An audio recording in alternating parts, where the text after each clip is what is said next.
Hello, आप सभी का फॉर यू क्लास में स्वागत है, जहां हम पढ़ रहे हैं क्लास 12 के लिए केमिस्ट्री और मैथ। और हम केमिस्ट्री का लेक्चर 7 पढ़ चुके थे, आज लेक्चर 8 है।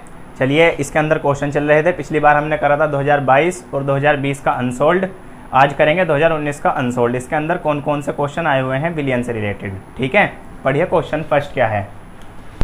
भार अनुसार 25% ग्लिसरॉल C3H8O3 के विलियन में ग्लिसरॉल के मोल अंश की गणना कीजिए। ठीक है, भार अनुसार 25% ग्लिसरॉल दे रखा, तो 25% का मतलब 25% भार अनुसार का मतलब W/W। इसका मतलब बताया था कि विलय का भार कितना, इसका मतलब निकलेगा कि विलय का भार कितना है। विलय का भार यानी स्मॉल w 25 ग्राम, और विलियन का भार कितना है, क्योंकि 25% भार अनुसार का मतलब क्या था, विलय का 25 ग्राम में 100 विलियन के 100 ग्राम भार में उपस्थित है विलय के 25 ग्राम। ठीक है, भार अनुसार का मतलब ये बताया था। तो विलय का भार कितना है, 25 ग्राम। विलियन में ग्लिसरॉल के मोल अंश की गणना करनी है। मोल अंश मतलब मोल प्रभाज। ठीक है, मोल अंश निकालने के लिए ग्लिसरॉल का इसको क्या मान लेंगे, x1। तो x1 यानी कि इसका ग्लिसरॉल का मोल प्रभाज, उसका मोल प्रभाज के लिए ऊपर उसके मोल रखेंगे ग्लिसरॉल के अपॉन N1 प्लस N2, जितने भी विलियन के अंदर कुल मोल होंगे। ठीक है, विलय का भार कितना, 25 ग्राम। W1 मान लो इसे। विलय क्या है हमारे पास, ग्लिसरॉल, तो C3H8O3, इसे ऐसे लिख लो W1। और हमें क्या चाहिए, इसके मोल चाहिए।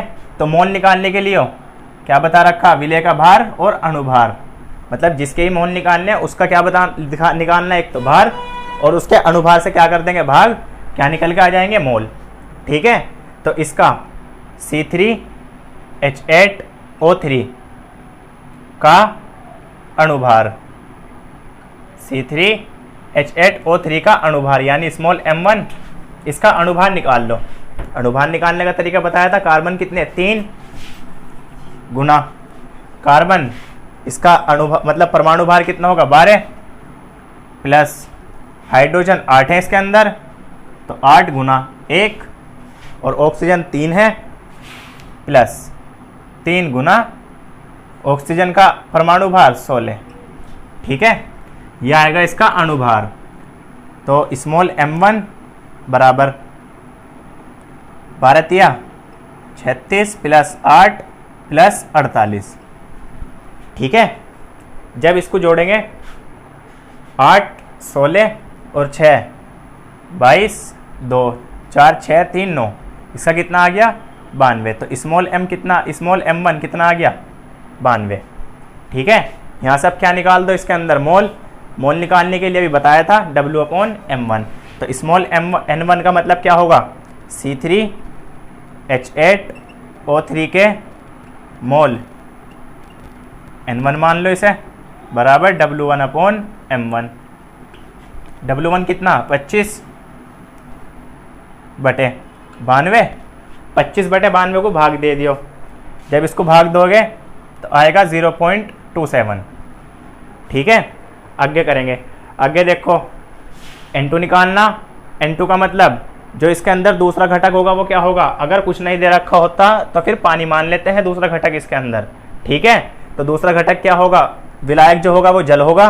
तो अगर हमें विलायक का निकालना, विलायक का भार, हमें किस किस चीज़ का पता, एक तो यहाँ से पता विलियन का भार कितना, 100 ग्राम, यहाँ से पता विलय का भार 25 ग्राम। तो विलायक का भार अगर W2 निकालना तो क्या कर देंगे, विलियन के भार में से, विलियन का भार कितना था, 100 ग्राम, माइनस विलय का भार कितना था, 25 ग्राम, बराबर 100 में से जब 25 जाएंगे तो कितना बचेगा, 75 ग्राम। यो किसका भार निकल गया, विलायक का भार। ठीक है, विलायक का भार कितना आ गया, 75 ग्राम। अब क्या निकाल लो, जो दूसरा दे रखा W2, इसके लिए M2 निकाल लो। विलायक क्या मान रखा हमने, H2O, क्योंकि जब कुछ नहीं दिया होता फिर H2O मानते हैं। ठीक है, तो H2O का अणुभार, H2O का अणुभार यानी स्मॉल m2 बराबर H2O का कितना आएगा, 2 प्लस 16, कितना आ गया, 18।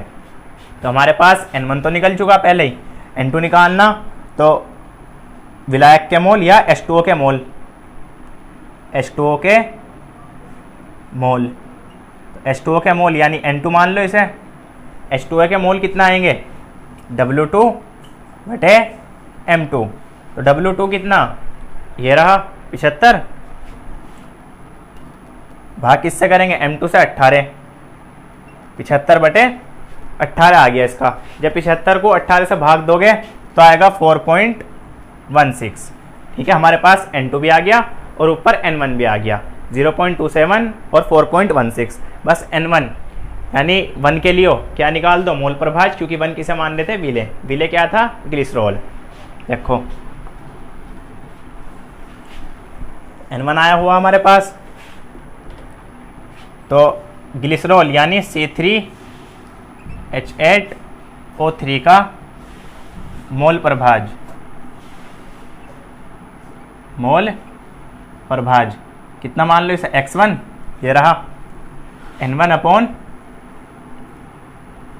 N1 plus N2।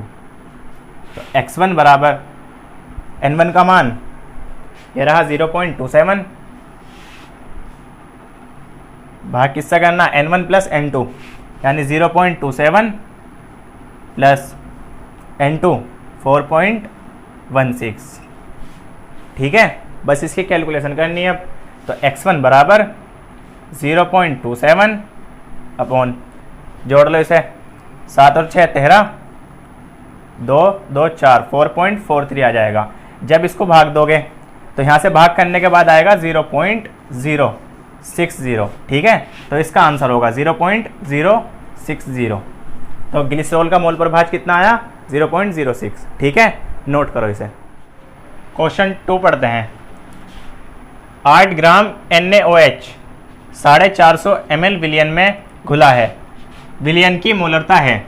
विलियन की मोलरता बतानी कि कितनी होगी इसकी। ठीक है, ऑब्जेक्टिव में पूछा हुआ, ये 4 ऑप्शन दे रखे, सही ऑप्शन देख के लगाना है।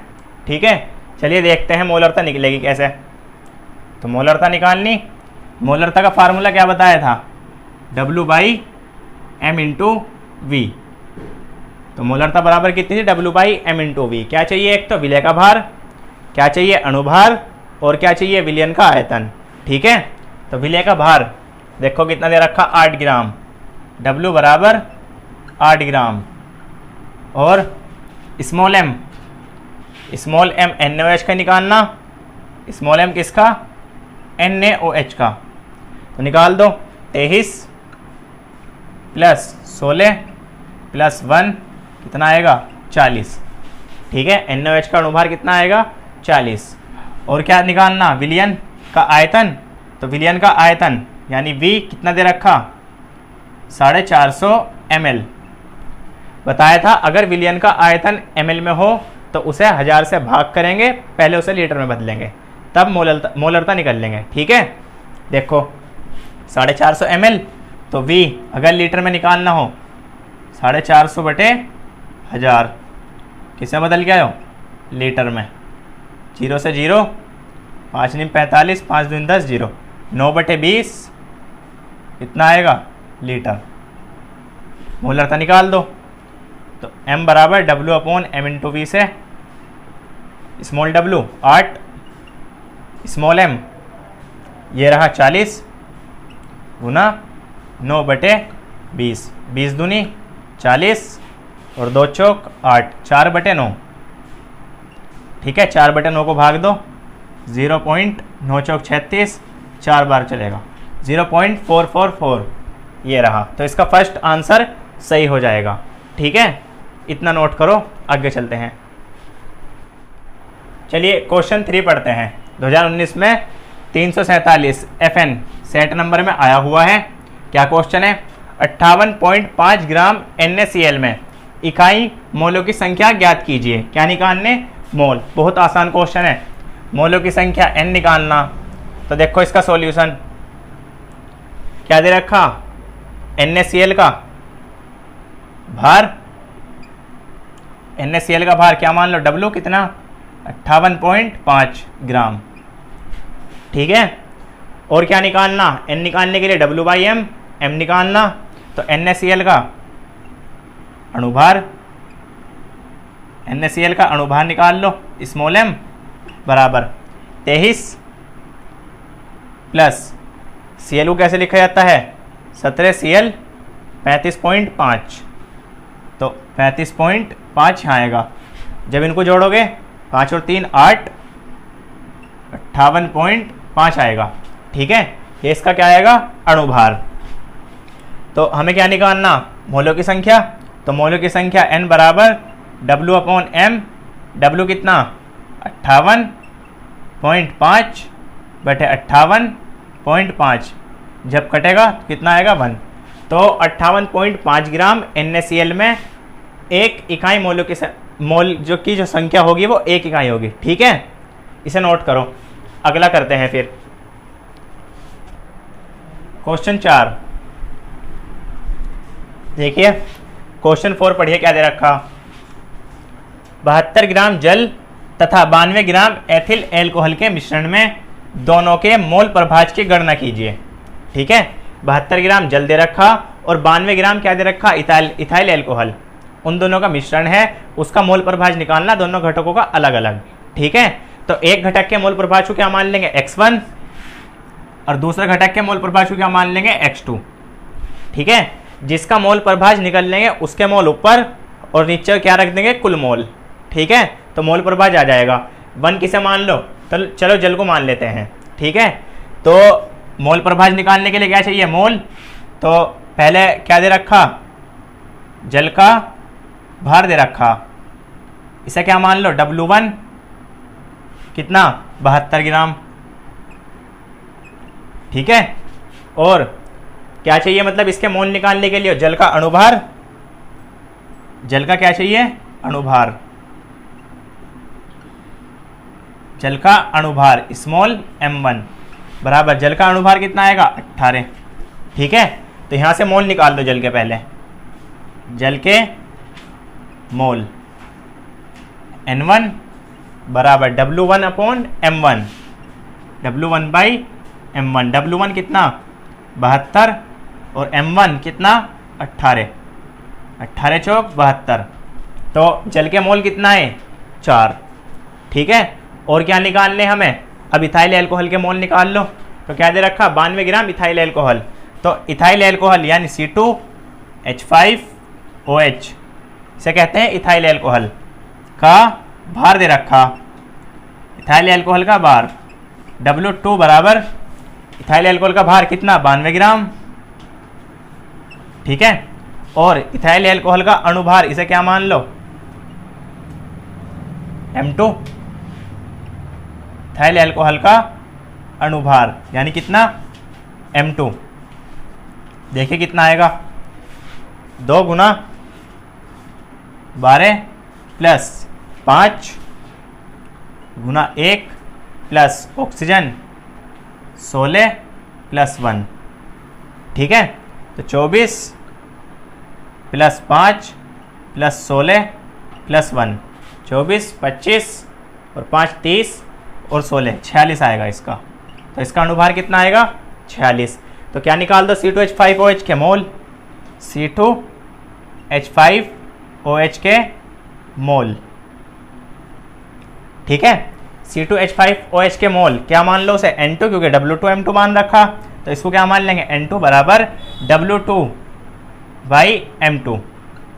W2 कितना 92 ग्राम, 92 बटे C2H5 का अणुभार M2 रखना नीचे कितना 46, 46 दूनी 92, कितना आएगा इसके मोल 2। तो N1 भी है हमारे पास, N2 भी है। ठीक है, मोल प्रभाज निकल लेंगे करके, इसे नोट कर लो पहले। चलो देखो N1 कितना आया था, N1 किसके लिए था H2O के लिए, कितना आया था 4, और N2 जो हमने निकाला था वो था C2H5OH के मोल थे ना इसके, ये कितना आए थे 2। ठीक है, अब निकाल लो किसी का भी, दोनों के मोल प्रभाज निकालने, पहले जल का मोल प्रभाज निकाल लो, उसे क्या मान लेंगे x1। ठीक है, तो जल का मोल प्रभाज देखो H2O का मोल प्रभाज, ठीक है, क्या मान लो इसे x1। तो H2O के मोल प्रभाज निकालने के लिए N1 ऊपर, क्योंकि इसके मोल खुद होने चाहिए ऊपर, और नीचे क्या, कुल मोल। कुल मोल कितने इसके अंदर, N1 plus N2। N1 4 upon N1 4 ही है प्लस 2, तो 4/6 या 2/3। मोल प्रभाज किसका आएगा, आ गया ये जल का मोल प्रभाज आ गया। और किसका निकालना, दोनों का ही निकालना ना, तो इथाइल एल्कोहल C2H5OH का मोल प्रभाज, C2H5OH का मोल प्रभाज। इसे किससे दिखा दो, X2 से। ये क्या आएगा, N2 upon N1 plus N2, या इसे ऐसे भी निकाल सकते हैं 1 - X1 करके, क्योंकि विलेय और विलायक का मोल प्रभाज 1 होता है, यानी विलयन का मोल प्रभाज 1 होता है, तो X2 बराबर 1 - X1 से भी निकल सकता है। ठीक है, तो N2 कितना, 2 बटे कुल मोल 2 प्लस 4, 2/6 या 1/3। ठीक है, ये इसका आंसर आएगी। नोट करो इसे। चलिए क्वेश्चन 5 पढ़ते हैं, इसके अंदर क्या है। ठीक है, चीनी के शिरे के 214.2 ग्राम में 34.2 ग्राम चीनी C12H22O11 है। चीनी के शिरे की मोललता ज्ञात कीजिए। सबसे पहले तो हमें क्या निकालनी, इसके अंदर मोललता। ठीक है, मोललता का फार्मूला क्या था, यानी मोललता की डेफिनेशन, किसी विलायक के 1 किलोग्राम भार में उपस्थित विलेय के मोलों की संख्या को क्या कहते हैं, मोललता। तो मोललता क्या बताई थी वहाँ, मोललता जो थी वो थी W/M इंटू कैपिटल W, यानी विलायक का भार था कैपिटल W किलोग्राम। ये था मोललता का फार्मूला। ठीक है, इसके अंदर हमें क्या क्या चाहिए, एक तो चाहिए विलेय का भार, विलेय क्या है इसके अंदर, चीनी। ठीक है, और क्या चाहिए, स्मॉल m यानी अणुभार, और क्या चाहिए, विलायक का भार, वो भी किसमें, किलोग्राम में। ठीक है, क्वेश्चन को ध्यान से पढ़ो। चीनी के शिरे के 214.2 ग्राम में, यानी चीनी का शिरा बनाया गया है। ठीक है, इसे चित्र से समझ लेते हैं। चीनी का शिरा बनाया गया है, इसके अंदर जो घोल दी हमने C12H22O11, जब ये घुल गई उसके बाद क्या बना, शिरा, और उसमें जो ग्राम दे रखा उसका, वो दे रखा 214.2 ग्राम, यानी ये जो भार दिया, यो भार दिया है विलयन का भार। ठीक है, तो सबसे पहले हमें क्या पता चला, चीनी का शिरा है 214.2 ग्राम में, तो यानी ये जो भार दिया हुआ किसका दिया, विलयन का भार। तो एक तो हमें क्या पता चला, विलयन का भार, विलयन का भार, इसे नोट कर लो। विलयन का भार कितना, 214.2 ग्राम। ठीक है, क्वेश्चन आगे पढ़ो। 214.2 ग्राम में 34.2 ग्राम चीनी, ये जो घुली हुई ये कितनी, 34.2 ग्राम, यानी विलेय कितना घुला हुआ इसके अंदर, 34.2 ग्राम।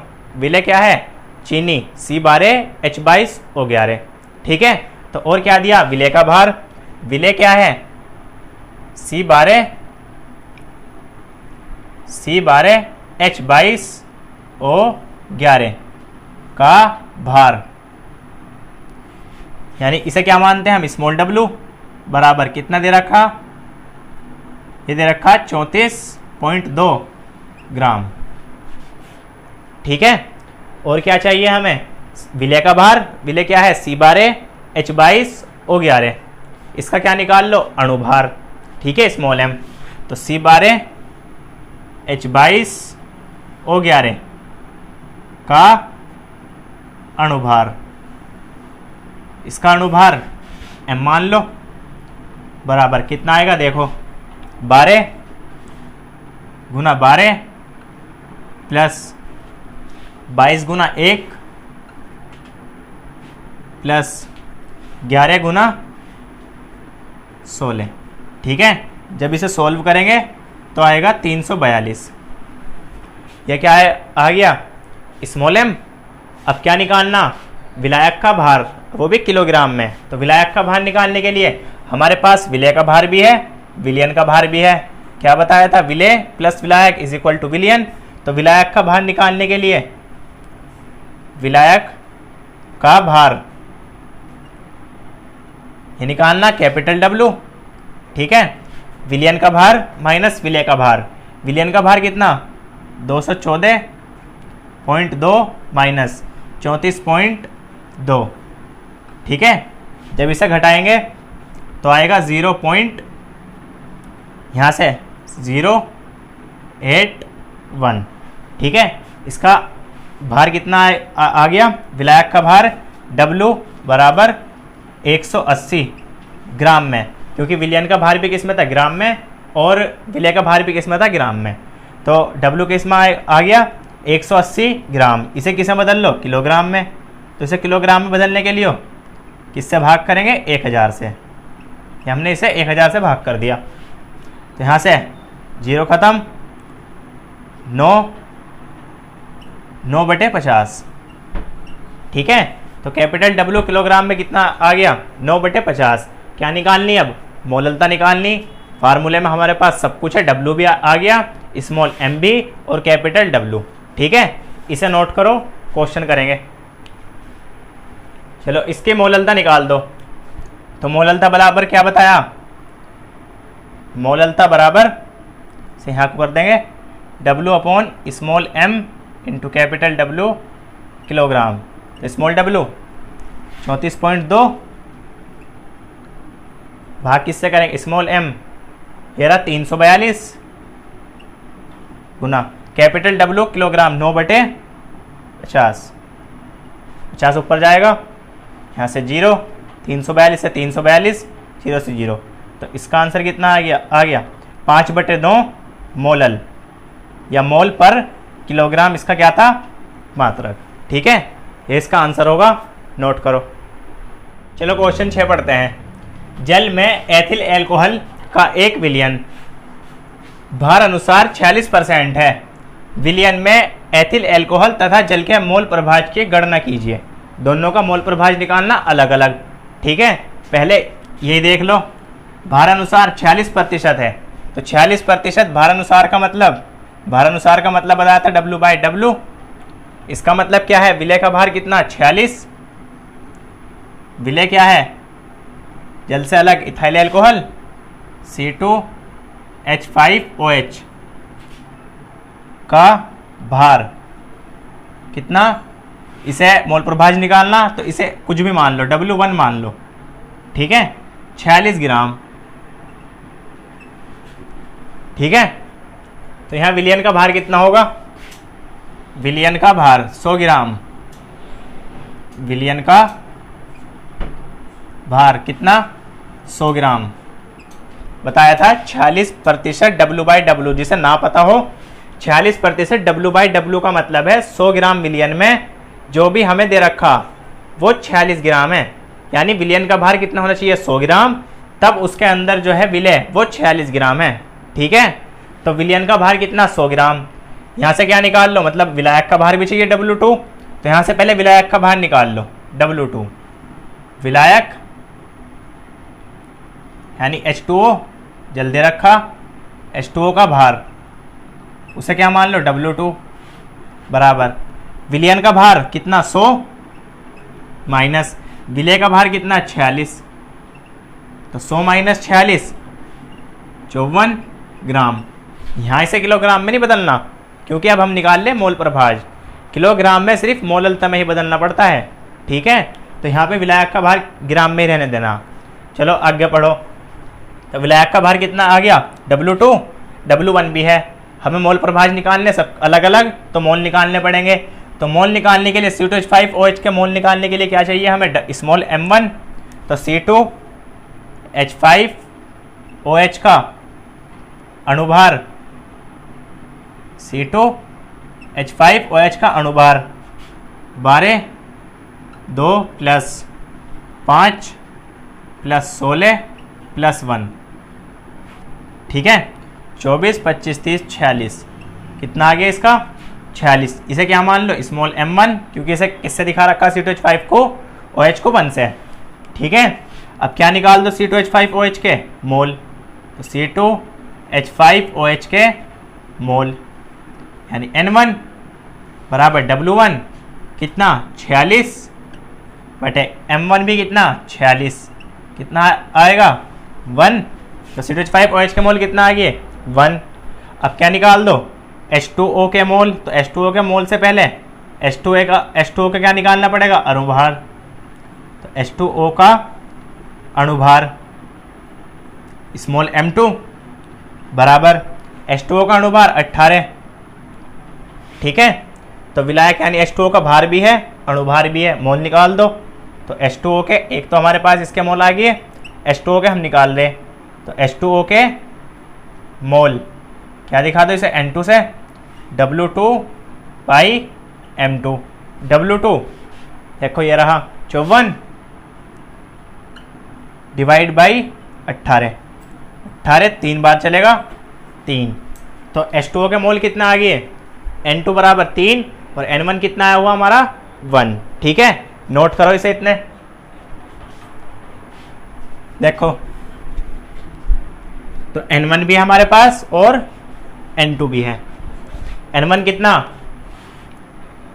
N1 बराबर 1 और N2 कितना 3। ये किसके लिए C2H5OH के लिए और N2 किसके लिए N2 है हमारे जल के लिए।